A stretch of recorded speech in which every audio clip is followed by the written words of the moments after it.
Hi everyone, welcome back to my channel, Politics in Plain English. And today we're going to be discussing draining the swamp. Now, before we get into the figurative draining of the swamp, I want to mention Eric Bolling. He actually works for Fox News and he wrote a book called Draining the Swamp. It appears that back in the 1800s that the Washington, D.C. area actually was full of water, especially during certain times of the year. It was a lot of rainfall, and that's where they got the idea of draining the swamp. Although there was some controversy about that when I did more research. Some people say, oh, it never was. But anyway, that was the real, literal drained swamp that back in the 1800s. But today we're going to talk about the figurative draining of the swamp and what that means for you. First of all, before we even go further, I want to say that all the people who were involved back in 1776 writing the Constitution and the presidents after that, all were interested in having America a democracy. They wanted all of us to be run by the Constitution and live by the Constitution. What has actually happened nowadays is that people have their own idea of what kind of government they want to have. Some people, instead of having a democracy, they would like to experiment with things like communism, socialism. Even the Islamic people want to come in and bring their version of their beliefs into this country, totally changing it. So this is where the swamp actually comes in at, and the people who have so much invested into changing this country have invested millions and billions of dollars to try to change everything.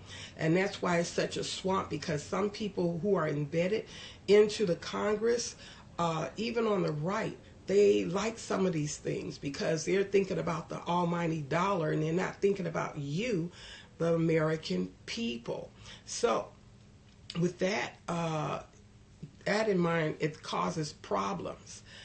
Now, what is the solution to this gridlock? Because when you turn on the television, all you hear is people on this side saying one thing and that side saying another. Well, the best way to stop all of the confusion is to go back to what the founding fathers actually wanted. And that was a separation, of course, of, state and government. And they wanted us to live by the Constitution. So when the Congress makes laws, then we all vote on those, and then that then becomes a law. What these progressive people actually have done is they have stopped the government from making laws, and they want the judges to actually make the laws for all 320 million people that live here in America. Yes, that's right. You heard me. They want 12 people to actually govern for all 320 million people, and that's what's causing the problems. And that's why when you turn on the television, you hear about the Fourth Circuit and the Ninth Circuit. Well, these judges are actually overstepping their authority, causing all this confusion. So we need to get back or get away from all of that and go back to what the founding fathers actually wanted. Also, too, by going forward with these different governments, it's causing a lot of problems. Even in the United States, in certain areas, there's sharia law that is trying to come in and set a precedent so that they can eventually have sharia law all over the country. There are some governors in different states now. They have become alert to what is going on, and they're stopping this. And thank God too for President Trump. He says if you don't like America and our Constitution, you are free to leave, but you're not going to change what our country was founded on. It was not founded on communism or Islamism. It wasn't founded on any of these things.